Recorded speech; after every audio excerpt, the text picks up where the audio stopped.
I made it, and one of my first instincts was actually not to call anyone. Like my first instinct was just to go, all right, hold on a second. Let me get dialed in here, because there's no way that this just happened. I have never made a hole in one in my life. And I just made it on a 283-yard par 4 on a course I played dozens of times. So like my first step was to like actually analyze what exactly I just did. Did I tell you about my Albatross? Hey, yo, here we go. Come on. Welcome to another episode of Did I Tell You About My Albatross? I'm your host, Albie. This is the golf podcast for honest degenerates. It's like teaming up with your favorite foursome every week and diving into the best stories in and around golf. You guys ready to tee off? Let's go! We out of chilling. I think this guy needs no introduction. Mr. Matthew Scharff from Good. Thanks for joining us, Matt. Hey. This is Absolutely. This is incredible. Thank you so much for having me on. I mean, I'm just so happy to.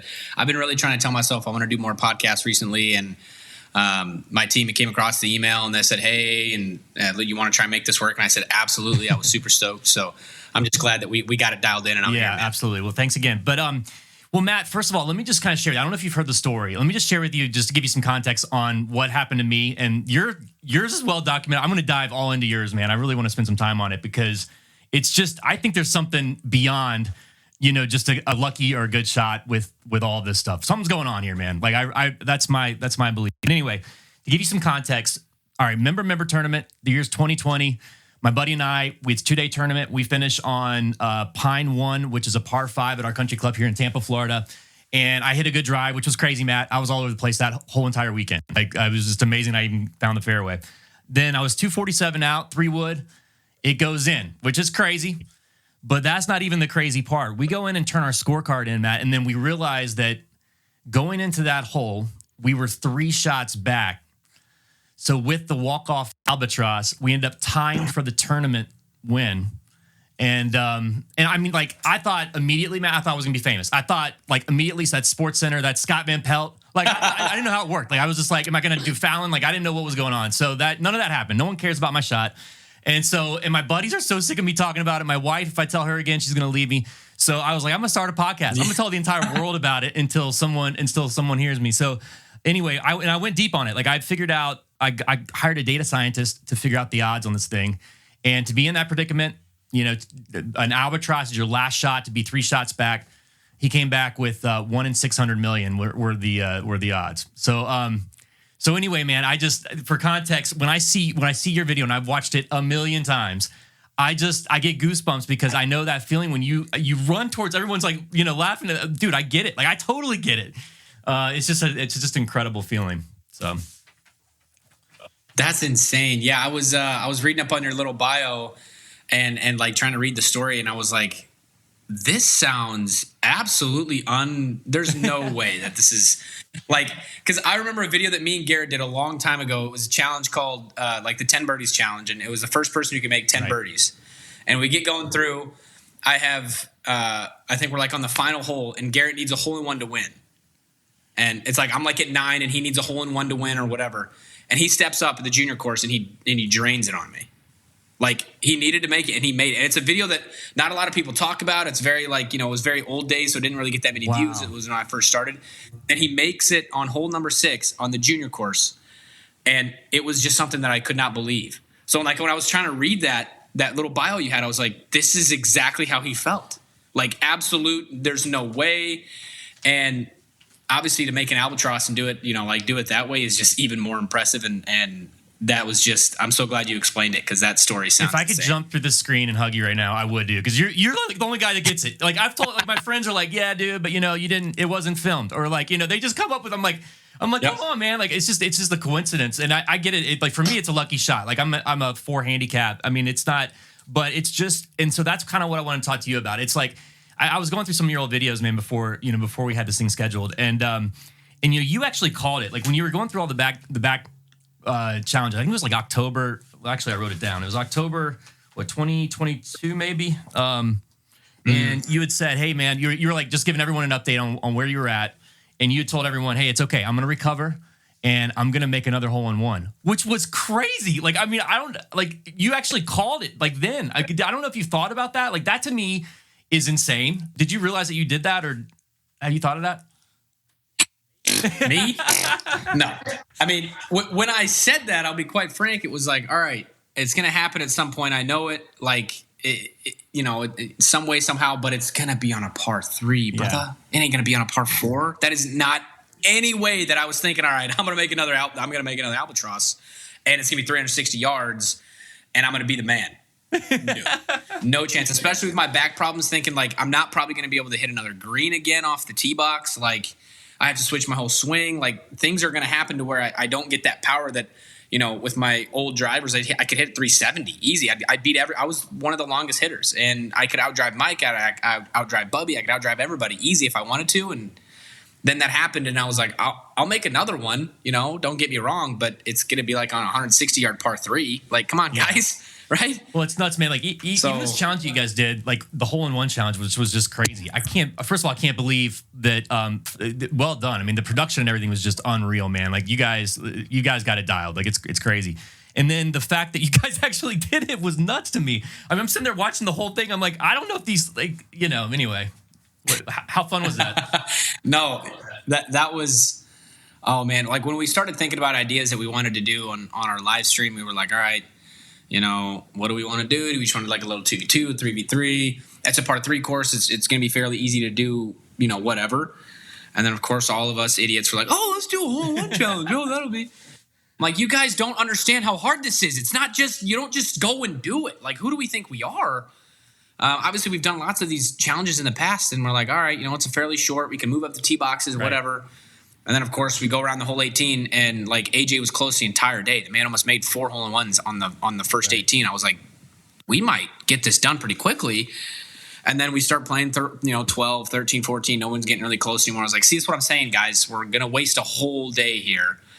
It just started. Everyone's energy starts going down, and just you can imagine what happens after you hit over 200 shots. Totally. So like people are like, all right, we just got to wrap it up, and everyone's starving. You can't really get food on the course. So all these things are coming into play. And then all of a sudden we step up to the 19th hole, and Garrett's like, everybody just sit in the cart. I got this. And we're like, who do you think you are? Like, you're not going to. And then of course we're playing like 7 irons and chipping it now. Because we're like, if we play the runner, then we got a better chance. And of course I stayed in the cart and I watch it, and man drains it. And I was like, unreal, you got to be kidding me. I know, it's crazy. That's so cool. And I don't think people quite understand that, like, you can give one person 215 shots playing that course. They will not make it. I can guarantee you won't make it. Like, it ain't. The hole-in-ones are not just like, oh, well, I'll eventually get it. You probably won't. They're incredibly hard. Everything has to go perfectly. You got to hit the right bump, and it's got to carry the wind. All the factors that you can think of have to be perfect. And sometimes it amazes me that sometimes our group can just go, all right, well, we'll get it figured out and we'll make it eventually. So, I mean, but, I think part of that is like the belief. So as silly as the Albatross is, I mean, I get it. It's luck, whatever you want to call it. But it taught me anything's possible, dude. Like, it really did. Like, it was like, all right, so you know what? Like, and I've literally, Matt, like, I've lived a little differently since that moment. So, like, when it happened, I grew up playing golf with my dad. My dad's passed away, and it was bittersweet because when it happened, the first person I wanted to call was my dad. Who was the first person? One of the questions I had for you is, who's the first person you called when you drained your first one, and then also this last one? Yeah. That's yeah. I mean, the easy answer is my wife. Like, that was obviously we weren't married after my first one was done, but yeah, she was definitely one of the first people I called, and she doesn't really like quite understand golf back then the way that she does now. So like, I called her and I was like, hey, honey, I just created history. No big deal. She's like, what'd you do? And I was like, oh, I just made a hole-in-one on a par 4. She's like, oh my gosh, that's great. She had no idea. That's it? No, honey, I just created history. I don't think you understand. So, like, I'm trying to explain it to her and what it means. And then she eventually is like, oh, my gosh, like, wow. And she's looking up the odds, and it's, like, insane. It's in the millions. And she's like, whoa, you did that? So she was one of the first people I called. Obviously, I already had all my buddies there. Garrett, Micah, Steven, Bubby, Grant, all the guys were already there. Colin, Max, Luis was on one of the cams. So those were the first people that I would have Right, called. right. If I was out there filming a video for like my own channel, I would have called all of them on a FaceTime and been like, I just did something unreal. So they were all there, already got to experience it. And then I did call my parents as well and told them that, hey, I just did something insane. And they're obviously freaking out. You know, my dad loves golf. My mom doesn't really follow golf or anything, but they follow along with my journey, which I absolutely love. So I got to call them and tell them, and they lit up and were just absolutely in shock like everyone else. Wow. But it was weird because, like, I made it, and one of my first instincts was actually not to call anyone. Like, my first instinct was just to go, all right, hold on a second. Let me get dialed in here, because there's no way that this just happened. I have never made a hole in one in my life. And I just made it on a 283-yard par 4 on a course I played dozens of times. So, like, my first step was to, like, actually analyze what exactly I just did and what exactly we just did for the YouTube golf community too. Like, the implications that this has is potentially millions and millions and millions of views and more followers and more subscribers and, like, more eyeballs on our channel and on Good. So I was like, all right, hold on. And, like, I kept trying to tell myself, like, did I actually do that? Like, that's the weirdest thing is, like, when you do it, and I'm sure you had this feeling, is you make it, everyone's like, and you're just going, did I seriously just do that? And sometimes I go back and watch the videos and I'm like, there's nothing special about the day, right? It's not like I drained everything I looked at and I was making shots. It was literally my third hole of the day. That's crazy. You know? And then I'm just, and obviously one of the hardest parts is, like, waiting to be able to, like, release the video. Cause then I'm like, think about that. Okay, so I gotta wait. Right. Yeah, I gotta wait a month for this to come out, and I gotta keep my freaking mouth shut. I can't tell anyone. And the one thing I want to do is be like, guys, I did it. I finally made a hole in one, and, like, tell everybody. And now I gotta be quiet. So that was one of the hardest things to do as well. But once it came out, I was telling everyone about it. I was telling all my people that I follow on Instagram, all my Instagram buddies, and all my buddies back home and stuff. And so it was a busy couple of weeks, but once it came out, I was just telling everybody that I could. No, I mean, or they would somehow tell me first, and I'd be like, geez, all right. Hey, how you doing? You came out of the woodwork, you know? So I had the exact opposite process. Like, no one cared. I called my wife, like, to your point, my wife was like, yeah, that's great. You got a kid. Like, at the time we only had one, we had one kid at the time. And she's like, that's great. So I've been watching the kid all day. And when are you going to be here I'm sorry. All right, honey, I'll be there soon. And the fact you guys have it on camera, I think that's, so the difference is the fact that you guys have it videoed is just unreal. Like, that is anyway. That's what's always going to be, like, just insane in my mind is a lot of people dream of making hole-in-ones, and then the ones that do make hole-in-ones, they just make them. And, like, they don't get them on camera. You typically don't film it. Right. Like, when am I ever going to film that hole? Even if I was filming that by myself, just, like, on my phone, I would probably film the tee shot, but, like, I'm not going to, like, zoom in and make sure to get the second angle and all that crap. I'm like, I'm just hitting a tee shot here. Like, there's absolutely no way. The 283, like, that one's a little different because it's like, all right, if you have the ball speed and the power, there's a chance, there's a little bit of a chance, and maybe it'd be 0.1%, but there is a chance for me to potentially make this one because I can actually get it to the green. Right. So that's definitely the only difference that I would have between the two. Like, the 360, never in my life would I say I'm getting there. Never. Dude, never. There's crazy. even right now, I'm not getting to the green. You know what I'm saying? So there is always that, like, 0.001% chance that it's like, all right, I can hit the ball 280. I can get there with my 3-wood. I know I can. I can hit it that far. So there's that 0.01% chance saying that, you never, lucky bounce, you never know, kind of thing. So you said you've always been sort of one of the longest hitters, like, out of your group. Yeah. Yeah. I had these two guys. I had these two guys. I want to ask you this. I had these two guys on. They're long drive guys. I know you guys have hung out with a bunch of them, but they were saying that they, like, this blew my mind. They were saying during a practice session, they'll go through 3 or 4 or 5 balls where they're cracked. Like, they'll literally crack the golf ball. Have you ever cracked the golf ball?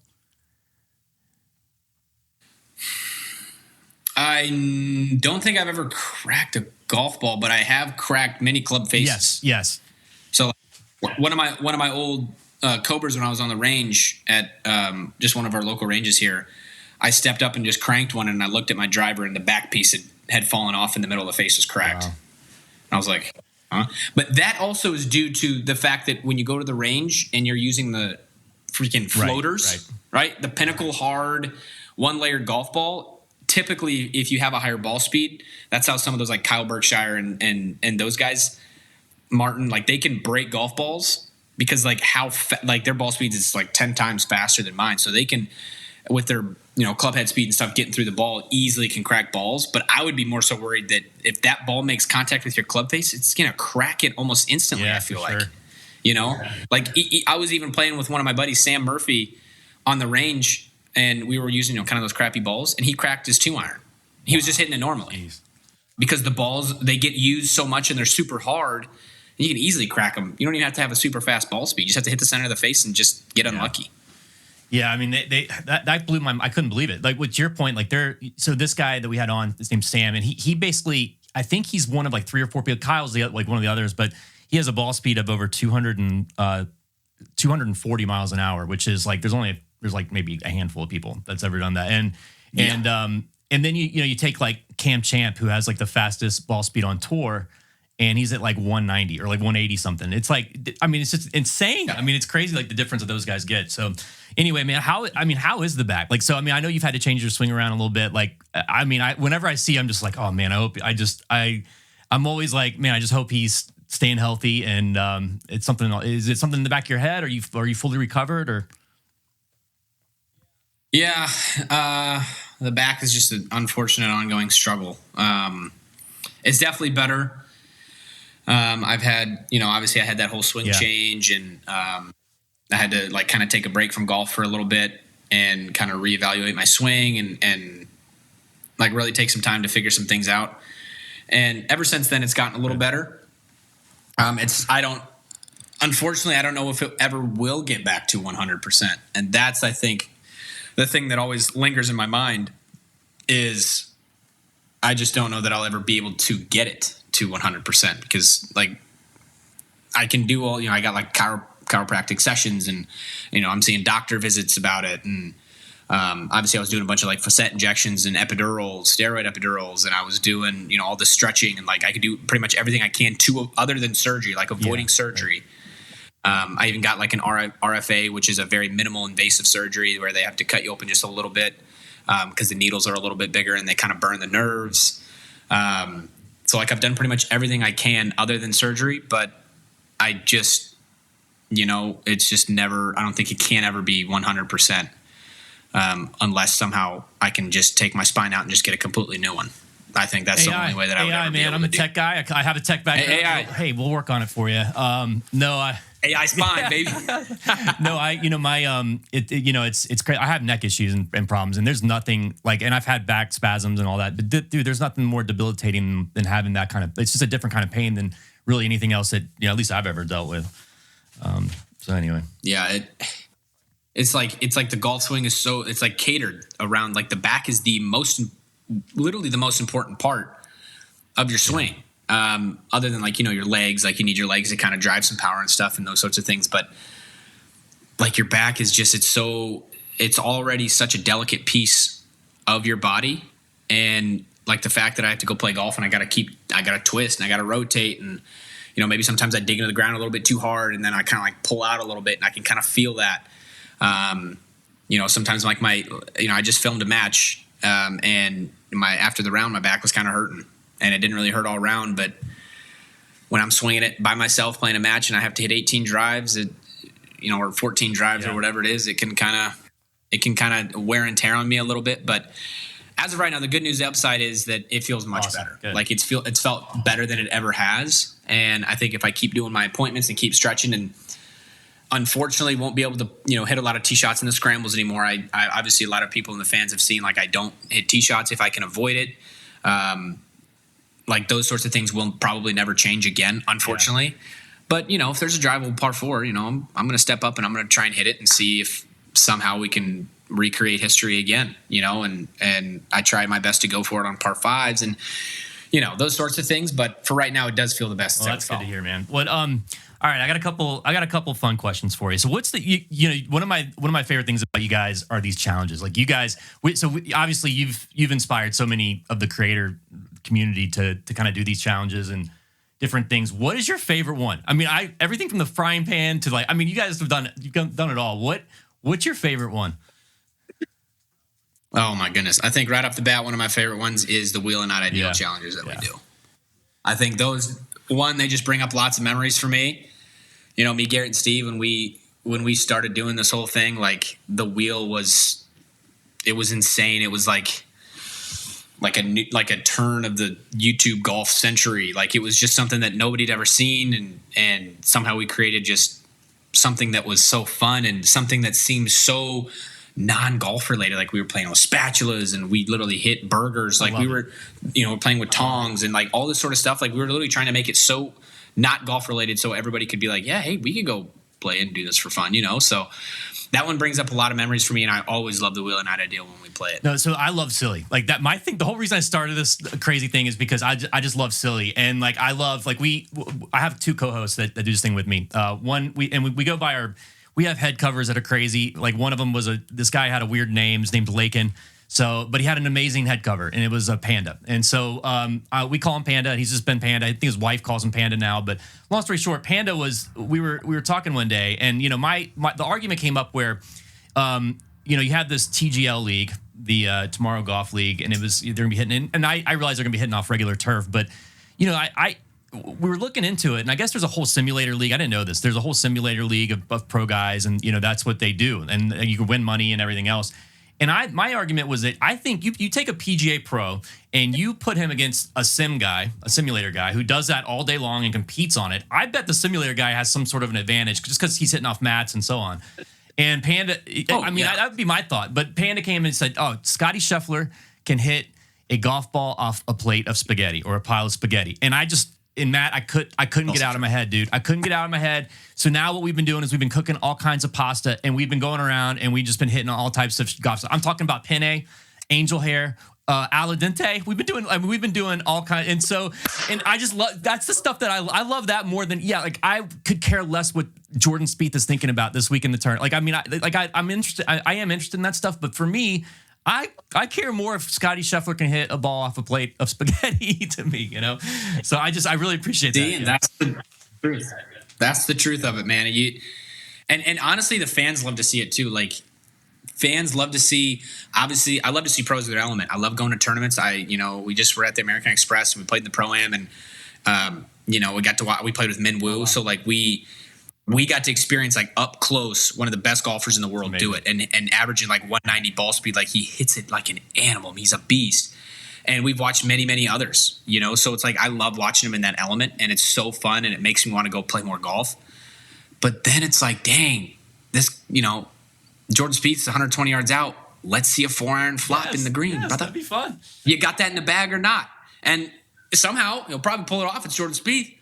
But I got a pretty solid chance of beating him because I 4-iron flop all the time from that yardage, and I'm pretty solid. So like when you watch John Rahm do the skip over the water, right? And we had all those pros when we went to the Callaway event, had all the pros doing the same thing, like hitting little skip shots and trying to skip it on and hit it on the green. Like I want to see them do those sorts of things, and everybody in the golf space wants to see that too. Like they want to see the pros do stuff that they've never done. Do you think they want to do it? Like I think they want to do it. Oh, Rahm! Oh my gosh, dude! We could have given Rahm 2 buckets of balls, and he would have done nothing the rest of the day. That. Like he was telling us how he absolutely loves this more than golf. All right. Like he's like, I wish I could just sit here and hit trick shots all day. I want to like not worry about where my shots go or if I top it in the water. Like he's like, I just want to be doing this. And Sam Burns and Xander, like Ricky, even like they all like to do those sort of fun kind of things because they know they're good at golf. John Rahm doesn't need to go practice golf. He's freaking good. But he's not good at skipping it over the water, so he likes to practice that. Like he finds more joy in doing those sorts of things. So I definitely think that a lot of the pros, I'd say probably 90% of the pros really, really do enjoy doing those sort of crazy things. You just made my night. That's great. No, I was always curious about that because, to your point, like for me, my favorite golfers are the creative ones. Like they're the ones that can, they just hit ridiculous. They just have an imagination, and I think that's what they love. They love playing around with it. They love they love to do it. So They really do. all right, so man, I got a couple of we asked a couple of questions on our show to all of our guests, and they're silly. They're not even golf related. Well, one is, and I know your mom's a nurse, right? Or she's been a nurse forever. Okay. Yeah. All right. So maybe she would be a better person to ask this, but one of the things that came up is, all right, after a certain number of subscribers, I don't even have the number yet, but after a certain number of subscribers, I'm never going to tell the Albatross story again, which would be like a huge loss for me.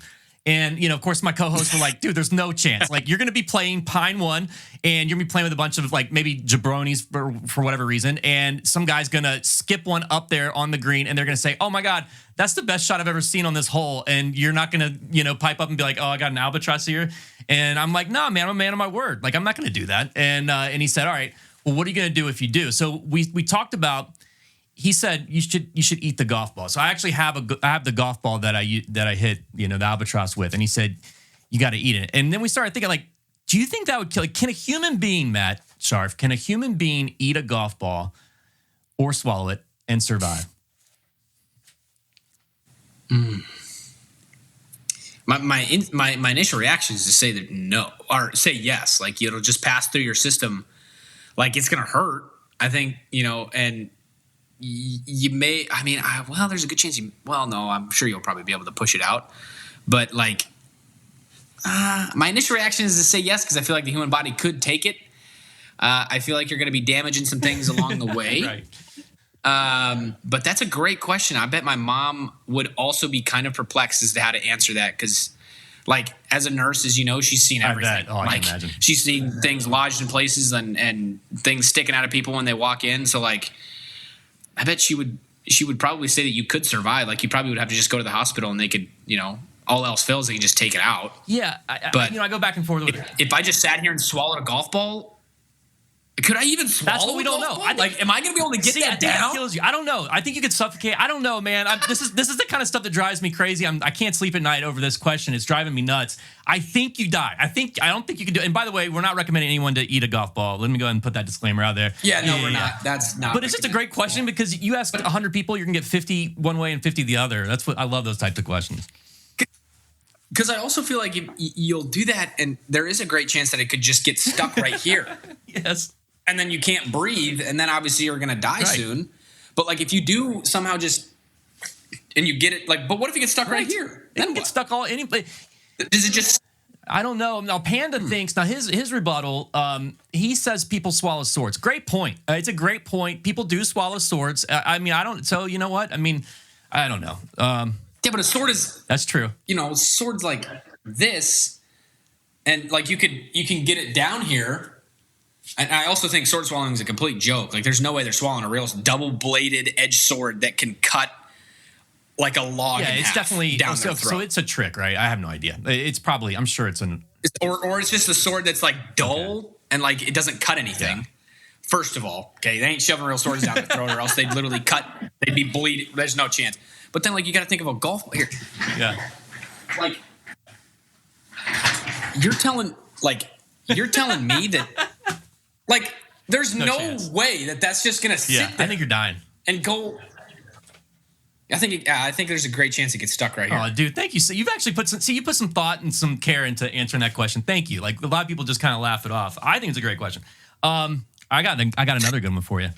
Are there more eyes or legs in the world? Now I'm talking about anything that's alive. Are there more eyes or legs in the world?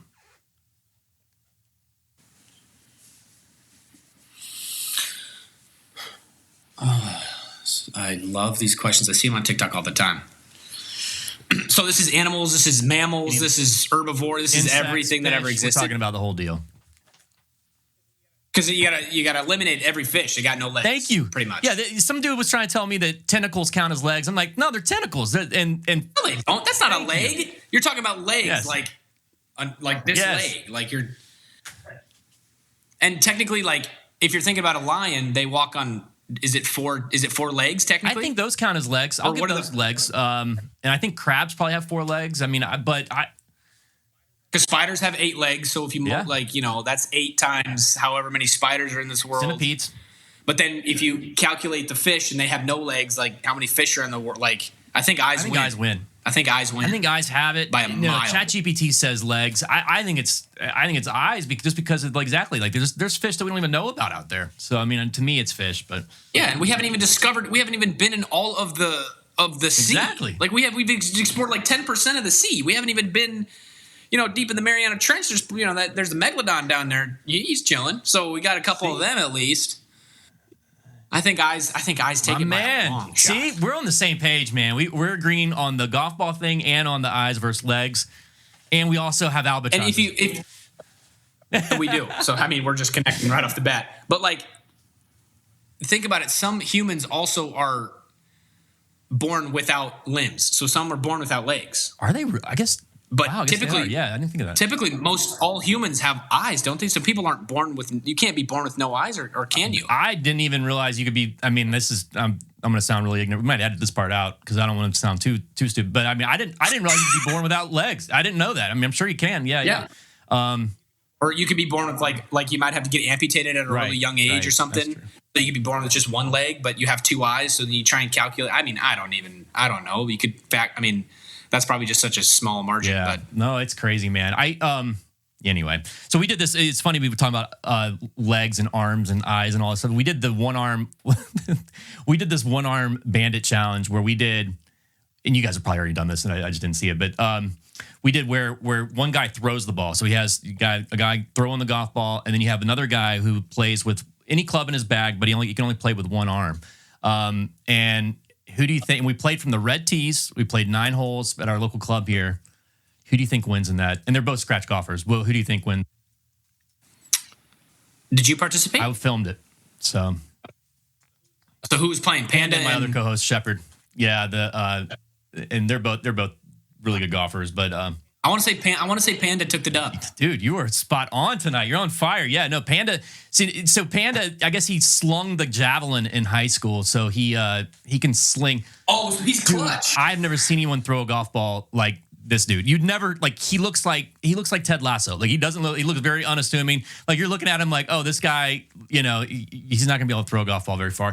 The dude can sling it. I'm talking about 100. So he averaged about 110 yards slinging the golf ball, and then he kind of cheated with the putting though. He'd kind of lean over and do the whole roll thing. But yeah. Yeah, I mean, I don't know. What are you supposed to do with that though, right? Like, are you supposed to get down on the ground and like golden tee it, roll it in? Yeah. Like, yeah, I don't know. That was kind of tough. But you also kind of take some risk if you're going to try and do that because you could easily throw it long and miss. So. True. But he's not going to throw it in the water. That was the thing. Like the other guy, he went out, but it came out in the last hole. It was good. So I do have one more question. So this creator, first of all, anything you want to promote, like anything, I know you guys have this event coming up, which I'm excited about. Anything, do you guys have anything else going on that you can talk about or that you want to talk about? Yeah, I would say the event on February 7th is probably the one thing that I would love to promote. Yeah. Obviously, we are all super, super busy trying to figure out, people and making sure people are dialed in and trying to get people to come, like the featured groups and trying to get some more celebrities to join us and people that are not necessarily in the golf space trying to come. So, February 7th, if you guys have not bought tickets yet, please buy some tickets and invite your friends and your family to come down and watch. And I think that would probably be the biggest thing. We're going to have some apparel there that you can purchase as well that we're doing specifically for the drops. So this is one of the shirts. It's like obviously it's like for the waste management, but like this is the green. No way. That's kind of shirt we have a hoodie of this that we're actually going to be selling. And then this one's going to be like just for Golf Galaxy. And we've got some polos and some hats and stuff that we're doing too. So, if you come down, you'll get like a limited release drop that you can also purchase. So, yeah, that would probably be the only thing. No, Matt. Well, I mean, you guys, your apparel, like just your brand in general, but I mean, you guys just knock it out of the park, man. And it's it's not easy. Like, I mean, and then to try to be on the cutting edge and actually push the limits, which you guys are really good at. Like, you guys are actually not only at the top of it, but you're actually establishing the trends a lot of times, which has got to be tough, man. I don't know how you guys do it, but yeah, man, we'll have to. I think I might show up and. No, that'd be awesome. I'd love to see you, man. That'd be sick. That'd be awesome if you. Yeah, definitely, man. Well, Matt, dude, I can't thank you enough, man. This is amazing, and it's just literally the one guy. I mean, I have a podcast about Albatross. Who better could I have? You know, so No, I really appreciate you I'm so taking the time to stoked do this, man. that we got it working out, man. I'm sorry about all the miscommunication and all this kind of stuff that was going on, but I'm glad we figured out and we got to sit down and talk. This has been a blast. Awesome. All right, Matt. Well, until we meet again, my man. Thanks so much. Of course. Thank you so much, man. Thank you. Did I tell you about my Albatross? Thanks for tuning in, everyone. Don't miss out on our upcoming golf giveaways and experiences. They're exclusive to our subscribers, and all you got to do is subscribe. And until next time, golf's easy. Think fairways and greens. Oh, here we go. Come on. Did I tell you about my Albatross? Hey.